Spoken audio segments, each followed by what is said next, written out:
Yo, what's up everyone? Today I'm going to be showing you how to get access to GPT-4 for free in 2024.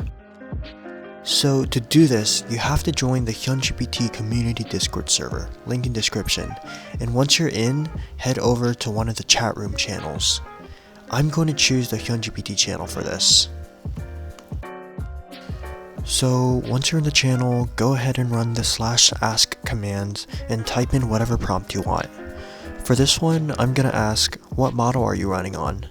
Then press enter and let the bot process your query.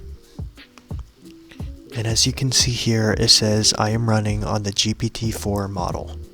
And let's just verify that this is actually GPT-4.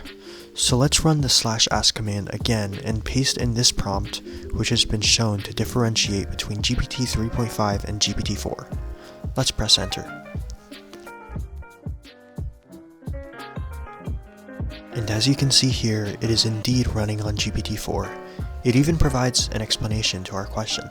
And if you would like to use another model besides GPT-4, after typing in your prompt in the ask command, you can select the model option and choose one of the many models they have available for you.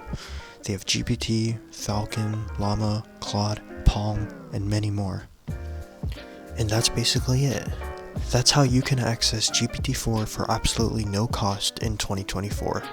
Please make sure to like the video if this helped and smash that subscribe button to see more like this. Stay tuned for more videos.